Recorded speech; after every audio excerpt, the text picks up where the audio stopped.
ও মনির বাপ, কালকে রমজান মাস, বাজার সদাই করবা না? ও হ্যাঁ, আজকে তো আটবার, আমার তো মনেই নেই। তাই টাকা আর ব্যাগটা ব্যস্ত দাও, রাতে তো ঘুরে আসি। কাজ কাম তো করবা না, ওয়ান্তে টাকা পয়সা ম্যানেজ করতে আই।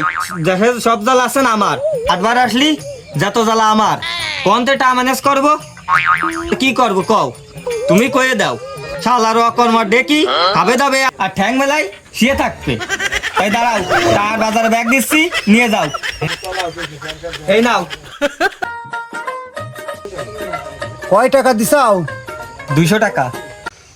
200 টাকা দিও না গো জামেলা, 700 টাকা দাও না। 200 টাকা দিলে রমজানের বাজার করা যায় না রে মন আমার কান দে রে। 200 টাকার বেশি গোস্বামী আমার কাছে নাই।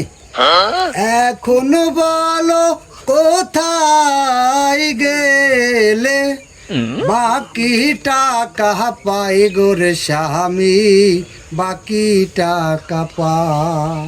রমজান মাসে শুনেছি নাকি শয়তান বান্দা থাকে, সব শয়তানি দিয়ে যাই ব্যবসায়ীর উপরে রে মন আমার কান্দে রে। যাও যা দিছাও, আর কি করার, এই আছে বাজার দিক যাই, দেখি পরিবেশ। থাও বাড়ি থাও, দরজা মজা আটকাই দিই।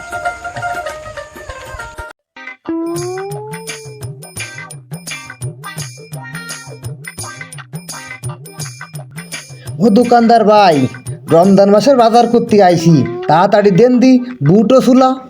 ভাই আমার নাম হলো বোলা, আমি বেশি বুট ও সুলা। 2 কেজি বুট ও 3 কেজি ছোলা মাপেন, তাড়াতাড়ি যেতে হবে শ্বশুর বাড়ি। এই নেন আপনার মাল, দাম নেইনি মোটেই বেশি, হয়েছে মাত্র 380।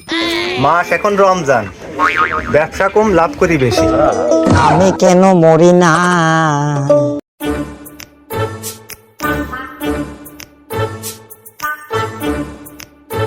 ও ভোলা, আছো কেমন?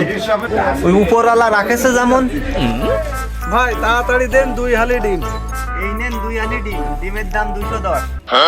কি 2 হালি ডিমের দাম 210? হ্যাঁ, নিলে নেন, না নিলে আপনারই হবে লস। কি করবো ভাই কন, আসলাম রমজানের বাজার করতে, আইসে দেখলাম ছোলা বুট দিতে কলাম, এত পরিমাণের টাকা নিল, এ কিভাবে বাঁচবো আমরা গরিবরা? হ্যাঁ ভাই, ও দাম নিলো বেশি, আমি 2 হালি ডিম নিলাম, তার রাখলো হলো 210। হয় ভাই, আমরা গরিবরা খাচ্ছি লস। হ্যাঁ, এখন কি করা যাবে কন, চলেন আমরা দুইজনে ই করে আমরা নড়ালেতে ম্যাজিস্ট্রেট নিয়ে আসি। হ্যাঁ ভাই, তা আপনি ঠিক কথা বলেছেন, চলেন আমরা তাহলে ম্যাজিস্ট্রেটে খবর দিই নড়াইল। একটু ফোন দেন আপনি। হ্যাঁ ঠিক আছে। হ্যালো, আপনি কি নড়াইল ভোক্তা অধিকার থেকে বলছেন?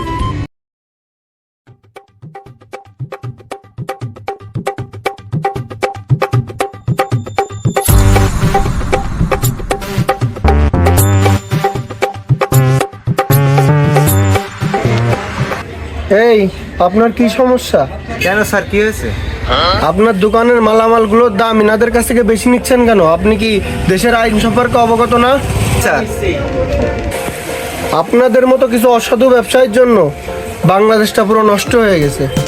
বহির্বিশ্বে রমজান মাসে কত সুন্দর জিনিস, প্রোডাক্টের দাম কত কম, বাট বাংলাদেশে রমজান মাস আসলে দামের জন্যই গরিব দুঃখীদের ঝানে পানি থাকে না, আর সব ব্যবসায়ীদের ডানা গজায়। আপনারও সেম অবস্থা। আপনারা যদি একটু সহনশীল হতেন তাহলে বাংলাদেশের যে অবস্থা হতো না। বাংলাদেশের ভোক্তা আইন অনুযায়ী আপনার জরিমানা হয়েছে 10,000 টাকা প্লাস 5 বার কান ধরে উঠবস। আর একটা কথা, পরবর্তী নির্দেশ না দেওয়া পর্যন্ত আপনার দোকান বন্ধ থাকবে। স্যার আমার মাফ করে দেন এবার মতো। স্যার আপনাদের কিভাবে মাফ করবো বলেন? এর আগে বহুবার এরকম অভিযান চলেছে, আপনাদের বারবার নির্দেশ দেওয়ার পরেও আপনারা এই একটা কথারও মূল্যায়ন করেন না। আপনাদের তো ফাঁসি দেওয়া উচিত। আমি তো সাধারণ 10,000 টাকা জরিমানা আর কান ধরে উঠবাস দিছি, ফাঁসি দিলে ভালো হতো। স্যার আমার মাইরে ফেললি একটা টা দিয়ার কায়দা নেই। ওর চাইতে কান ধরতে তোর পয়সা লাগে না। কান ধরতি স্যার 5 বার নাই 50 বার ধরতি স্যার।